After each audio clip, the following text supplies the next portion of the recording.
Eu quero convidá-los a meditar mais uma vez nesse trecho tão fantástico, nesse trecho que nós já temos nos debruçado desde ontem, sobre a história de uma mãe exemplar.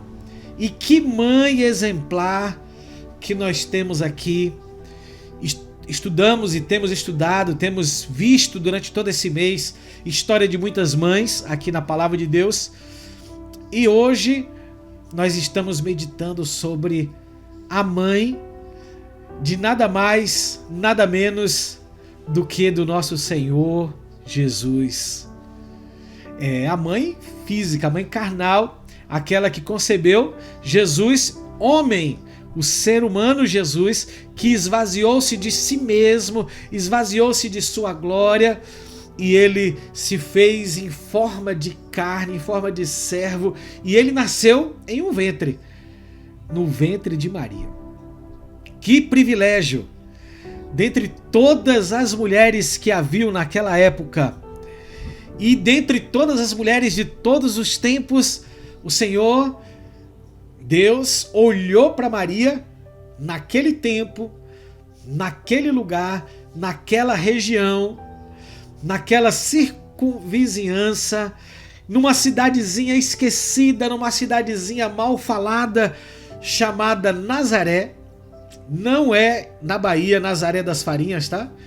Tem uma Nazaré na Bahia, que também é Pichototita, mas não é essa Nazaré. Lá na Galileia. E Maria foi escolhida por Deus para ser um instrumento, para ser usada por Deus, para ser voluntariada por Deus. Na verdade, ela se voluntariou quando soube da missão, ela comprou a missão, ela entendeu a missão e ela disse: eis-me aqui. Ao contrário de alguns homens de Deus, né? Quem lembra aí de algum homem de Deus que quando foi chamado disse: eu não sou capaz, escolhe outro, envia outro? Quem lembra? Moisés foi um desses homens, né? Zacarias também, né? Jeremias também, Gideão também, né? Então vários homens, na hora que foram chamados por Deus, disseram: ó Deus, escolhe outro, chama outro, eu não tenho condição de fazer isso que você está pedindo. Mas essa menina, ainda uma adolescente, porque era tradição no meio do povo de Israel, elas já eram dadas como noivas, e esse noivado era como se fosse um contrato. E era um contrato com testemunho e tudo, então não podia se voltar atrás. Para se quebrar esse contrato era quase que um processo de divórcio. Mas ela era noiva, mas ainda não habitava com José, era só noiva, já estava prometida, já tinha um contrato feito entre os dois, e ela abre mão da sua vida, ela abre mão da sua história, ela abre mão dos seus sonhos pessoais, ela abre mão dos seus projetos pessoais. Quem sabe ela tinha planos, né, quando casasse com o carpinteiro José, né, ajudar José naquela carpintaria, ajudar naquele ofício, ou apenas viver a sua vida de dona de casa. Se fosse na época de hoje, quem sabe os planos de Maria seria fazer uma faculdade, seria estudar, seria ter uma profissão, seria defender alguma bandeira. Mas seja qual for o plano e o projeto que Maria tinha pessoal no seu coração, quando ela ouviu o plano e o projeto de Deus, ela abriu mão de todos os seus planos, ela abriu mão de todos os seus projetos e ela disse: cumpra em mim, Senhor, conforme a tua palavra, aqui está a tua serva. Louvado seja o nome do Senhor. Este coração de servo é o que o Senhor quer encontrar na minha vida e na sua vida. Este coração disponível para dizer para o Senhor: não importa os planos que eu fiz, não importa os projetos que eu escrevi, não importa o que eu mentalizei, ou o que eu trabalhei, ou o que eu planejei para cumprir na minha vida. Se o Senhor tem um plano, se o Senhor tem um projeto na minha vida, que esse plano e esse projeto se cumpram. E que projeto difícil! Como nós já vimos desde ontem, que projeto difícil! Porque naquela época, se uma menina engravidasse, ela poderia ser apedrejada, difamada, expulsa de sua casa, expulsa da tribo. Ela ia sofrer grandes consequências. Mas ela não olhou para as consequências daquilo que ela poderia sofrer, mas ela olhou para a promessa do Senhor. E quando ela olhou para a promessa do Senhor, ela disse assim: Deus é fiel para cumprir na minha vida aquilo que Ele está prometendo. Então cumpra-se em mim o teu querer, cumpra-se em mim a tua vontade. Aqui está a serva do Senhor. E é esse o coração que o Senhor procura. Um coração de servo. Um coração de alguém que esteja disponível a ser cumprido os planos e projetos dele. Ele não está dizendo que você não possa ter planos, que você não possa ter projetos, que você não possa ter criado expectativas quanto ao seu futuro, não. Mas quando você se disponibiliza para os planos e projetos de Deus, a bênção de Deus vem em todas as áreas de sua vida. Talvez o sonho de Maria fosse ter muitos filhos. E ela teve. Ao contrário do que os católicos ensinam, que ela era virgem e permaneceu virgem durante toda a sua vida. Não, Maria permaneceu virgem enquanto estava grávida de Jesus. E depois que ela concebeu, então ela conheceu José. E quando a Bíblia diz que José conheceu Maria, José teve relacionamento com Maria. E ele disse enquanto a gravidez ele não conheceu Maria. Mas depois que ela concebeu Jesus, então José teve relações com a sua esposa, altamente legítimo, altamente natural e aceitável. E desse relacionamento com José, Jesus teve irmãos. E a Bíblia chama, e a Bíblia cita esses irmãos. Inclusive, um dos Tiagos era irmão de Jesus. E ele se converteu depois que Jesus praticamente morreu. Foi quando Tiago se converteu e ele se tornou. Temos até uma epístola de Tiago, né? Muito linda essa epístola, nós já estudamos aqui.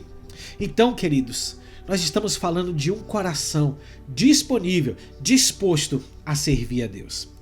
Então, quando ela soube dessa notícia, que o anjo lhe contou para ela e que ela disse assim: eis aqui a tua serva, cumpra-se em mim segundo a tua palavra, o anjo se ausentou dela. E no capítulo de Lucas, capítulo 1, a partir do verso 39, diz assim: e naqueles dias, levantando-se Maria, foi apressada às montanhas, a uma cidade de Judá. Ela foi para onde? Ela foi para a casa da sua prima. Bom, eu creio que ela deva ter processado na sua cabeça: bom, ninguém vai entender o que está acontecendo comigo. Eu engravidei. Talvez nem José, ela pensando, vai entender o que está acontecendo comigo. Então eu vou para a casa da minha prima. Chega lá, eu vou contar tudo para ela. E eu tenho certeza que ela vai entender. Eu tenho certeza porque o meu primo que casou com ela, com Isabel, ele é um sacerdote do Senhor. E ele é homem de Deus. Ele vai entender o que eu estou passando. Eles vão entender e vão poder me ajudar. E a Bíblia conta que Maria, então, foi apressada para aquela cidade e entrou em casa de Zacarias e saudou Isabel, a sua prima. Versículo 41. E aconteceu que, ao ouvir Isabel a saudação de Maria, a criancinha saltou no seu ventre e Isabel foi cheia do Espírito Santo. Louvado seja o nome do Senhor. Olha que coisa linda, querido. Maria entra na casa da sua prima. nos primeiros meses de gravidez, nos primeiros momentos da sua gravidez ali, e quando ela cumprimenta Isabel, a sua prima, e que ela ouve a sua voz, a Bíblia diz que o bebê que estava no ventre de Isabel saltou, e Isabel foi cheia do Espírito Santo. Querido, só pela presença daquele embrião, daquele feto, daquela criancinha, daquele bebezinho ainda tão pequeno. E ainda tem pessoas que têm coragem de dizer que o aborto não é um crime, que o aborto é um direito que a mãe tem, que aquilo ainda não é uma vida, que aquilo não é um ser humano, aquilo é apenas um embrião. A prova está aqui. Quando Maria entra, a presença de Jesus ali, naquelas primeiras semanas de gravidez, foi o suficiente para fazer um alvoroço dentro do ventre de Isabel. E João salta ali. João, acho que deve ter dado um glória a Deus naquele ventre, deve ter sapateado no ventre de Isabel. Pensamentos meus, tá, querido? Não, está na Bíblia isso, né? E aí diz que Isabel foi cheia do Espírito Santo. Louvado seja o nome do Senhor. A presença do Senhor nos enche do Espírito Santo de Deus, porque Ele deixou o Espírito Santo de Deus como nosso ajudador, como nosso consolador, como aquele que vai guiar os nossos passos todos os dias. Louvado seja o nome do Senhor. Então Isabel exclama com grande voz e disse: bendita és tu entre as mulheres, e bendito é o fruto do teu ventre. Quem contou para Isabel? Quem contou para Isabel que a prima dela estava grávida? Quem contou para Isabel que aquele bebê que Maria estava esperando era o Filho de Deus? O Espírito Santo testificou no coração de Isabel. E no momento que ela entra, que Maria entra, talvez ela ia querer contar sua história, contar sua experiência com o anjo, mas não precisou, porque o Espírito Santo testificou tudo aquilo, e ela diz: bendita és tu entre as mulheres, bendito o fruto do teu ventre. De onde me provém isto a mim, que venha visitar-me a mãe do meu Senhor? Olha que coisa linda. Isabel já se coloca como serva de Jesus, como dizendo: Ele é o meu Senhor.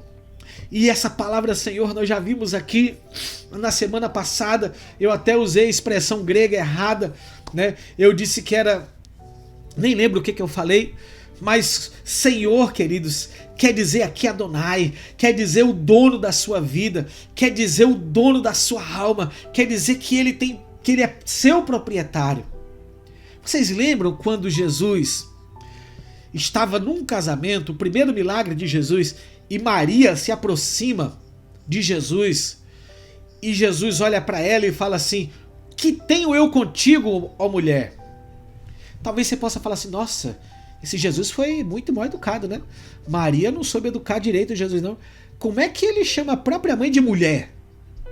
Na verdade, esse termo mulher é uma expressão de respeito, porque Senhor, ele não poderia chamá-la de senhora, porque senhor e senhora, naquele contexto, naquela época, significava que aquela pessoa era o dono dela, estava sobre ela, estava acima dela. E Jesus então é que era Senhor. Isabel reconhece, né? Aqui ele dizendo assim: que venha me visitar a mãe do meu Senhor. Ela se colocou debaixo do senhorio. Também Jesus lá na cruz, ela se volta para Maria e não chama nem pelo nome. Ela diz assim: mulher, aí está o teu filho. João, aí está a tua mãe. Então esse termo não era pejorativo, não era diminutivo, mas era de respeito. Mas aqui Isabel também reconhece que Jesus Cristo é Senhor da vida dela. Versículo 44: pois eis que ao chegar aos meus ouvidos a voz da tua saudação, a criancinha saltou de alegria no meu ventre. Ela testifica aqui o que aconteceu no versículo 41. Ela disse: olha, Maria, quando você abriu a boca e você me saudou, a criancinha saltou no meu ventre. Louvado seja o nome do Senhor. Queridos, se você carrega o Espírito Santo dentro de você, quando você cumprimenta as pessoas, quando você saúda as pessoas, quando você entra em contato com as pessoas, o reino de Deus está em você, o poder de Deus está em você, a glória de Deus está em você, o Espírito de Deus está em você, e todo o ambiente à sua volta tem que ser transformado por aquilo que está em você.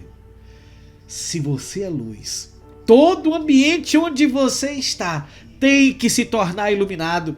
Você não tem que entrar nas trevas e se contentar com as trevas que você entrou. Você entra nas trevas e você quebra aquelas trevas com a luz de Jesus que está dentro de você. Maria carregava dentro de si um bebê, um feto, uma criancinha. Jesus, ainda que estava sendo formado, você carrega dentro de você o Espírito Santo de Deus. E foi o próprio Jesus que disse: eis que estareis convosco todos os dias até a consumação dos séculos. Ele mora no seu coração, ele mora dentro de você. Aonde você entra, todo o ambiente tem que ser transformado. Aonde você vai, as coisas têm que fluir, porque você carrega o nome de Jesus, você carrega Jesus dentro de você. Dentro de você está o Espírito Santo de Deus, que promove todas as mudanças necessárias. Louvado seja o nome do Senhor. Bem-aventurado, e aí ela continua: pois eis que ao chegar aos meus ouvidos a tua voz, a tua saudação, a criancinha saltou de alegria no meu ventre. E ela ainda continua: bem-aventurado a que creu, pois hão de cumprir-se as coisas que da parte do Senhor lhe foram ditas. Queridos, as coisas que o Senhor falou para você, elas se cumprem. Se Deus lhe prometeu algo, Ele vai cumprir. No tempo dele, todas as coisas vão ser cumpridas. Não é do meu jeito, não é do seu jeito, mas é do jeito dele, é no tempo dele. O nome do Senhor será glorificado. E eu vou apenas aqui ler rapidamente a resposta de Maria, aquilo que a gente chama-se o Cântico de Maria, né? Então disse Maria: a minha alma engrandece ao Senhor, o meu espírito se alegra em Deus, meu Salvador. Olha só que lindo. E aqui prova também que Maria não é redentora de coisa nenhuma. Ela precisou ser redimida pelo Senhor. O mesmo Jesus que morreu por mim, que morreu por você, também morreu por ela. E ela aqui no seu cântico, ela reconhece: se alegra em Deus, meu Salvador. Porque atentou na baixeza da tua serva. Ela sabe de onde ela veio, ela sabe que ela não era ninguém, ela sabe que foi pela graça. E quando a gente olha e o anjo diz para Maria: agraciada, ou seja, você encontrou graça. Ou seja, graça, querido, é aquilo que o Senhor nos dá sem a gente merecer. E ela encontrou do Senhor algo que ela não merecia, e ela reconhece de onde ela veio, ela reconhece de onde ela era, ela reconhece inclusive que a vida dela era decorrência do pecado, porque todos pecaram e destituídos estão da glória de Deus. Maria, por ser virgem, não quer dizer que ela era santa, não quer dizer que ela não tinha pecado, não quer dizer que ela não tinha manchas, mas quer dizer que ela se disponibilizou para que o cumprir, o propósito de Deus acontecesse na vida dela. Isso acontece comigo e com você. Homens falhos, pecadores, erramos, mas quando a gente se coloca nas mãos do Senhor e diz: cumpre-me a tua vontade, Ele trabalha na minha e na sua vida, Ele molda o meu e o seu caráter, Ele trabalha na minha e na sua vontade, e a gente coloca a nossa vontade nas mãos do Senhor. Como nós estamos fazendo agora, nesse período, nesse propósito de jejum, abrimos mão da carne para conhecer mais o Senhor. Abrimos mão do desejo de coisas desejáveis para desejar as coisas do Senhor. E aí ela diz, porque atentou na baixeza da tua serva, pois eis que desde agora todas gerações me chamarão de bem-aventurada. Sim, ela foi bem-aventurada, porque me fez grandes coisas o poderoso, e santo é o seu nome. Ela continuou olhando para si e reconhecendo a sua pequenez, a sua estrutura falha, a sua estrutura pequena, e reconhecendo quem é grande, reconhecendo quem merece honra, reconhecendo quem merece glória. Por isso, queridos, quando você conquistar alguma coisa, devolva a Ele a glória. Você não passa em um concurso porque você é inteligente e estudou. Você passa num concurso porque a glória é do Senhor, porque Ele te ajudou. Você tem um bom emprego, não é porque você é capaz, mas é porque as mãos do Senhor estão sobre a sua vida e te sustentam e abrem as portas. Você tem uma família, e não é porque você soube escolher bem o marido, soube escolher bem uma esposa, mas é porque o Senhor conduz você em triunfo todos os dias, e ela diz: santo é o seu nome, tu que és poderoso, o poder está em ti, o teu nome é santo, e sua é a misericórdia de geração em geração sobre os que o temem. Se a graça é Deus nos dar aquilo que a gente não merece, Ele nos presenteia com aquilo que nós nunca mereceríamos. Isso é graça. Misericórdia é Deus não nos dar aquilo que a gente merece. Eu merecia a morte, eu merecia a cruz, eu merecia pagar pelos meus pecados, mas Jesus teve misericórdia de mim e Ele morreu no meu lugar. Deus amou o mundo de tal maneira que deu o seu Filho, para que todo aquele que nele crer não pereça, mas tenha vida eterna. Isso é misericórdia. Ele não nos deu aquilo que a gente merecia, a morte, mas Ele nos deu a graça. Pela graça nós temos aquilo que não merecemos, a vida eterna. Louvado seja o nome do Senhor. E com seu braço agiu valorosamente, dissipou os soberbos no pensamento e no seu coração, dispôs dos tronos os poderosos e elevou os humildes, encheu de bem os famintos e despediu vazios os ricos, auxiliou Israel seu servo, recordando-se da sua misericórdia, como falou aos nossos pais para com Abraão e a sua posteridade para sempre. Maria ficou com ela quase 3 meses, depois voltou para a sua casa. Louvado seja o nome do Senhor. Que história linda, que história fantástica de alguém que disse para o Senhor: cumpra em mim o teu querer. A sua história pode ser uma história fantástica, a sua história pode ser uma história poderosa, porque nós temos durante toda a história aquelas pessoas que disseram: cumpra em mim o teu querer, Senhor.